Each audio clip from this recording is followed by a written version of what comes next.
Hey everybody! In this month's gel press video, I am going to show you how to print some junk journal pages for your junk journal. Now, I started my junk journal during the pandemic. It was something I had never done before. And I read up a lot on what the difference between different types of journals are. So I have a sketchbook, I have art journals, I have all sorts of different types of journals that I've either made or collected over the years. But junk journaling was one I had never done. And I came across a really interesting video about the different types of journals and the sort of definition of what a junk journal is. And truly, a junk journal is made out of something that would otherwise go into the garbage. So you don't use purchased supplies to create a junk journal. You don't even use things like old books, unless you are going to throw those old books away. So at its purest definition, a junk journal, the entire journal is made from something that would go into the recycle bin or the trash can otherwise. So I thought during the pandemic that I would use junk mail for the pages inside my junk journal. So that's what I'm doing today. This was from 2020. It was prior to the election, so we were getting all of these postcards in the mail, and I was just kind of horrified at how much of it was going into the recycle bin every week. And so I studied up on junk journaling, and I was like, I'm going to turn this terrible political mail into something pretty while I'm stuck at home.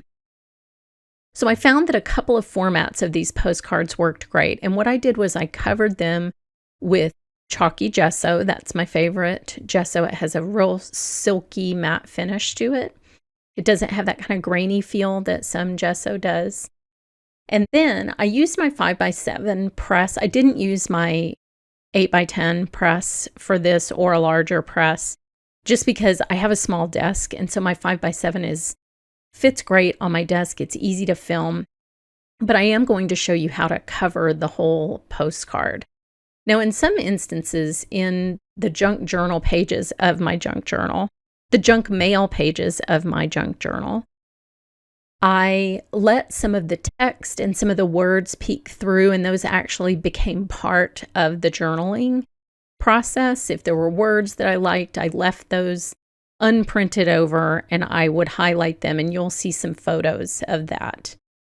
But for these pages, I just wanted to do very abstract inking techniques and paint techniques to cover up the political mail.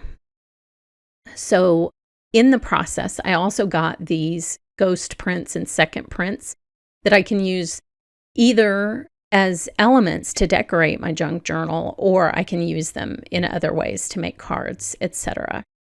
So I'm using acrylic inks here for the base of it, and then I will finish these with alcohol ink because it gives them a really rich color.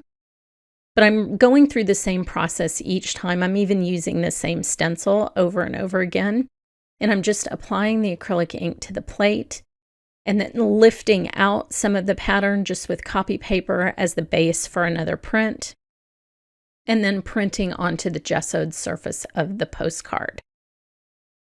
Now, to create the journal itself, what I started with, everyone else in 2020, the first thing that they bought was toilet paper. And what I did was I bought watercolor paper because I thought if there was going to be a shortage of something that was going to make me lose my mind, it was going to be watercolor paper.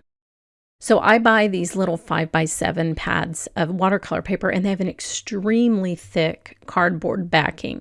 And sometimes I use that if I'm mailing a card that I don't want to get squished, etc., or, in other envelopes. But it's such a sturdy cardboard that it makes a great journal cover. So instead of going into the recycling bin, I grabbed one of those for the cover, and you'll see a picture of that. I will have other process videos of the entire junk journaling process for me in the current junk journal that I'm working in. But this is just to show you how the inside pages come together. So here I am adding a lift layer of white paint just to pull the remaining acrylic ink off of that plate. Remember that lift layers need to be thin layers, so you will see me removing quite a bit of paint when I do this. So this, again, part of this is like my brayer cleaning sheet, and part of it is going to be a print. I'll take little scraps of these and collage them, etc. So the whole process is really a very no waste process, and I love that. I've also found that this particular type of postcard that I'm using for these pages, they come regularly. They come from real estate agents. They come from, political campaigns. Even the notices from the city all come on these like 5x7 glossy postcards. So you'll see that I have white space around this print, and that's what I'm going to show you how to fill in. We'll fill it in 2 different ways here, but it will be completely covered by the end of this. On some of the ones that are advertisements, I kept the words, like I said, and I would highlight those as part of the design. But on these, I don't want to think about politics in my little journal, so I'm covering all this up. So now I have some yellow alcohol ink, and this is where the colors really start to get beautiful, is when you layer the alcohol ink on top of these acrylic inks. It almost gives it like a wood sort of look that I really like. So you'll see what I mean. See how it turns it into like a mahogany color? That I just love that. It's so pretty. So I'll do both of these. I'll use both purple and yellow inks to finish these off. So we'll add a little bit more alcohol ink to the plate. Smooth that out. And then I'll just go over the sides and pick up little bits of ink. You have to get this before it dries, so don't wait too long if you're kind of going around the edge of your postcard, because it'll be dry, and then you'll need to lift that with paint or something else. It dries pretty quick here because I always have the air conditioner on. But now it's starting to turn into like a really grungy, pretty background for a page. Now, once your junk journal is done, so you're building the components of the journal with junk, at that point, it can turn into a different kind of journal. You can use the pages for regular art journaling, for sketching. You can use, one of my favorite YouTubers does what she calls glue books. So here you can see I've created a pocket on one page. I have other gel press prints that I've covered the junk mail with. I did stenciling on the cardboard from the watercolor pad of paper for the cover. You can cut these in half, you can fold them, you can do all kinds of neat things. But once that's all finished, you can do these different kinds of books. So what I was saying is one of my favorite YouTubers does these things called glue books, which is, if you were familiar with Smash books a while back, a Smash book is sort of like a glue book. Like you're taking tickets and things from your everyday life and you're gluing them into a journal as sort of a visual diary. That's what a glue book is. Or maybe you're just collaging things together that you really like. So you can take a junk journal that is actually made out of junk, and you can use it that way. You can use it like a Smash book.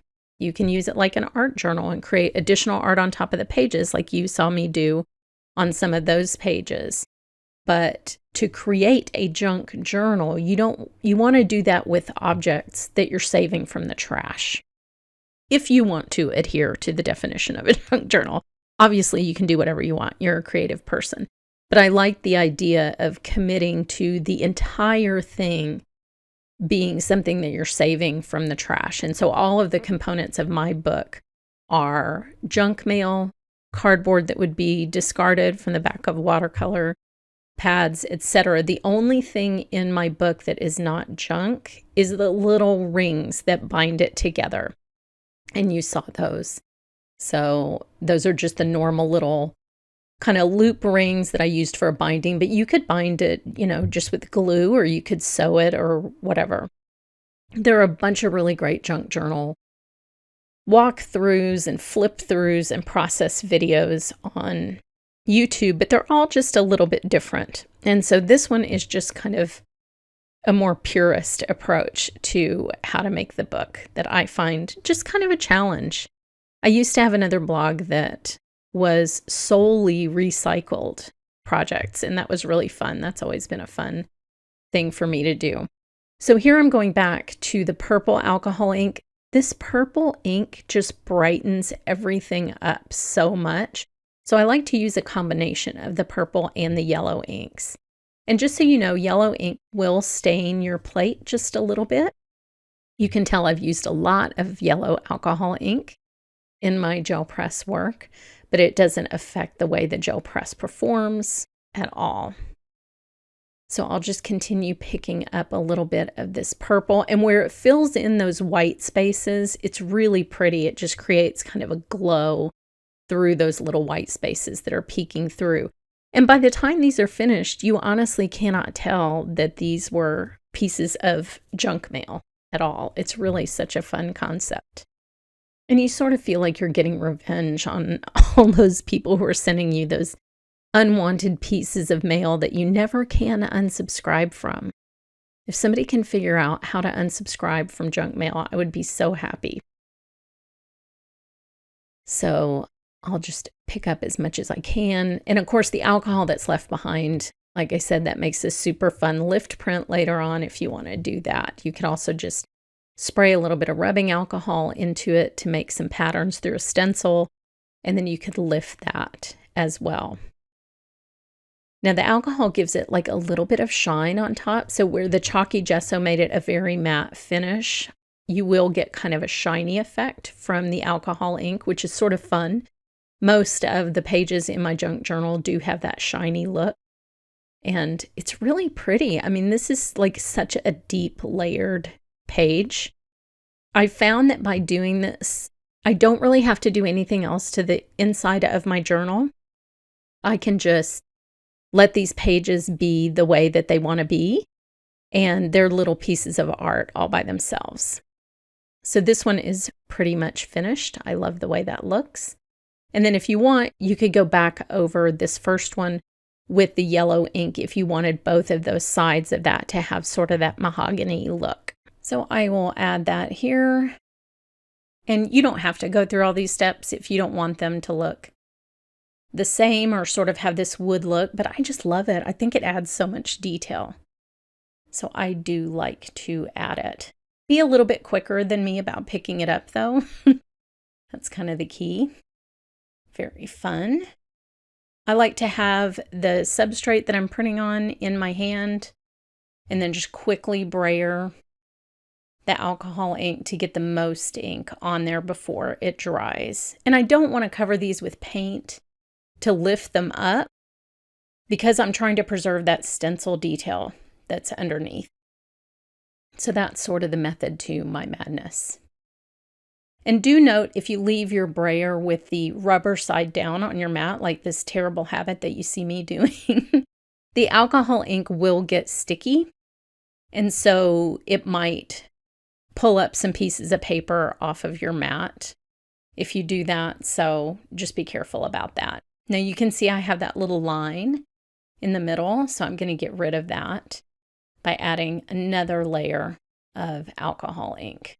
So there we go. And now that just looks great. It looks almost like a tapestry. It has a tapestry look about it with that pattern in the background. So here's what they look like in the end. You can see the front and the back are really pretty. This is why they make great pockets. So if you just wanted to fold that in half, then you would have a nice pocket that you could attach to one or more of the rings in the journal. So let me show you how this ends up looking. Or you could have, what I ended up doing with these is making them half sheets. So if you cut across at 3.5 inches, or whatever the center point is of the piece of junk mail, then you can have 2 shorter pages. So instead of a full-size page that's exactly the size of my journal, I'll have 2 little half pages. So they'll sort of lift up like a little window. So that's what I decided to do, but you could fold it over like this and have a pocket. You'll want to see how far apart your binding method is when you're cutting it down. So that's what I did. You can see that I have a gel press print here. And if you put it that way, it's a little bit shorter. You could glue it in as a pocket, or you could glue it in as a fold out if you wanted to. You could fold it 1, 2, 3 times and have it sort of accordion out from one of your pages. So there are a lot of possibilities for how you want to put your journal together. But this would fit on all 3 rings, but I decided it would be a more fun element to have 2 half pages. I do have one page that you can see on the left that I did make a pocket out of on the other side, but any sort of construction technique that you're used to making with journals, you can also make with junk or your junk journal. So in here, I started to doodle a little bit on one of the junk pages, and on the other one, I just applied some metallic acrylic paint. And I've sort of kept the colors a little bit consistent. I've used that purple alcohol ink throughout. And then I have these nice golds too, so that the whole book is sort of cohesive. So you can see these pages next to each other. Now, if you want to make little tags that go into pockets for the junk journal, make those out of junk too, so that the whole thing is really truly a recycling project, and that junk that you were going to throw away is completely unrecognizable at the end of the day. So just a few possibilities for putting junk mail into your junk journal as the main pages and construction of the book. So here are what these look like inside my journal. And here's the cover of my journal. And like I said, I'll have more process videos on this on my channel. But thanks so much for watching.